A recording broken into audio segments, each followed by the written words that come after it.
Hai ti godzina przed no?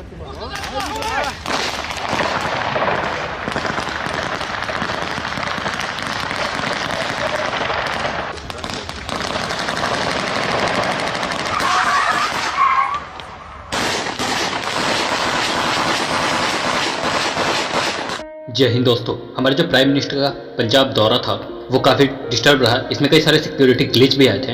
इस video में हम लोग ये समझेंगे आखिर क्या क्या कमी हुई थी, क्या क्या गड़बड़ी हुई थी, वो कौन कौन से की पॉइंट्स है जहाँ पे ध्यान रखना चाहिए था ताकि ये चीज़ें दोबारा फिर से ना दोहराई जा सके। हमारे प्राइम मिनिस्टर का पंजाब में दौरा था जहाँ पे वो कई सारी योजनाओं का उद्घाटन भी करने वाले थे।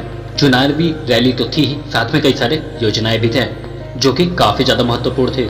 ये पीएम दिल्ली से भटिंडा गए थे बाई फ्लाइट और भटिंडा से हुसैनी वाला जाना था इनको हेलीकॉप्टर से, फिर वहां से इन्हें जाना था फिरोजपुर। हेलीकॉप्टर था MI-17 V5 जिसमें कि विपिन रावत सर का क्रैश हुआ था।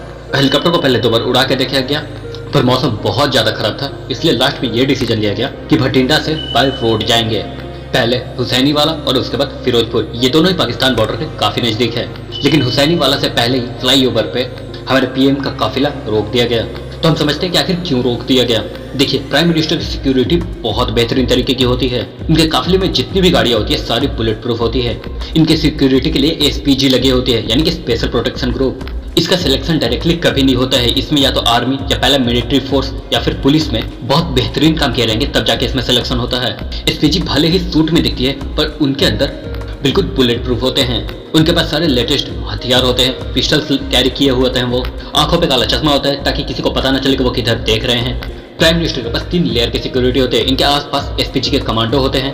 SPG कमांडो के बाद पैरामिलिट्री के कमांडो होते हैं। उसके बाद का जो घेरा होता है उसमें पुलिस होती है और उसके बाद का घेरे में ट्रैफिक पुलिस होती है।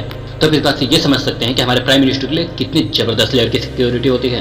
हमारे SPG कमांडो जो कि प्राइम मिनिस्टर के पास होते हैं वो हमेशा एक बैग कैरी करते हैं। ये एक्चुअल में बैग नहीं है, ये एक बुलेट प्रूफ है। जब भी अटैक होता है तो ये बैग पूरी तरह से खुल जाता है और ये एक बुलेट प्रूफ होता है। हमारे प्रधानमंत्री दिल्ली से पंजाब बाई फ्लाइट गए। पंजाब में वो भटिंडा एयरपोर्ट पर उतरे। भटिंडा एशिया की सबसे बड़ी सैनिक छावनी है। वहां पे तकरीबन 1.5 लाख फौजी रहते हैं। फिर वहां से हेलीकॉप्टर से जाना था बट मौसम खराब था इसलिए उन्हें सड़क लेना पड़ा। अब यहीं से गलतियां चालू होना स्टार्ट हो गई। तो फिर अब समझते हैं इन गलतियों को। 100 किलोमीटर लंबी सड़क को क्लियर कराने की जिम्मेदारी पंजाब पुलिस की थी। सड़क से जाने का रास्ता पहले से तय नहीं था तो इसलिए अचानक मौसम खराब हुआ और ये डिसीजन लेना पड़ा। आमतौर पर इस रास्ते पे 100 किलोमीटर तय करने में 2.5 घंटे लगते हैं और 3 घंटे की सूचना भी से खाली करा लिया गया। यहाँ SPG को यह सवाल उठाना चाहिए कि जो सड़क 100 किलोमीटर लंबा है और उसे ट्रैवल करने में 2.5 घंटे लगते हैं, इस पे आप इतना जल्दी क्लियरेंस कैसे दे सकते हैं। और यहाँ पे पंजाब पुलिस के DGP को साथ रहना चाहिए बट वो वहाँ पे उपलब्ध नहीं थे। इन लोगों से ये गलती हुई है पहली बात तो। अब अगली गलती देखिए क्या है। जब भी प्रधानमंत्री या राष्ट्रपति का काफिला जाता है तो उनकी गाड़ियों में एक बहुत बड़ी संख्या होती है, तकरीबन 25 से 40 गाड़ियां जाती है, जिसमें सबसे आगे एक बाइक वाला होता है। वो ये देखते रहता है कि आसपास कुछ दिक्कत तो नहीं है। उसके बाद एक पुलिस की जिप्सी रहती है जिसको कि रूट क्लियरिंग पार्टी कहते हैं। ये 5-6 के ग्रुप में रहते हैं और जो मेन काफिला है उसे 3-4 किलोमीटर आगे रहते हैं ताकि ये पहले ही देख सके और बता सके कि कोई गड़बड़ी तो नहीं है।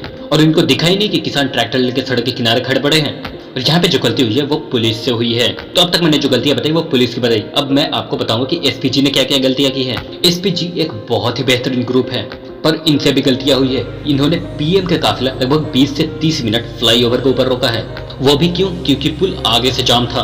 तो वहीं अगर पीछे से भी जाम कर दिया जाता तो हमारे पीएम पुल पे ही अटक जाते। फिर तो जब SPG को पता था कि 20 से 30 मिनट तक जाम लगेगा तो उन्हें पुल से नीचे उतर कर रोकना चाहिए।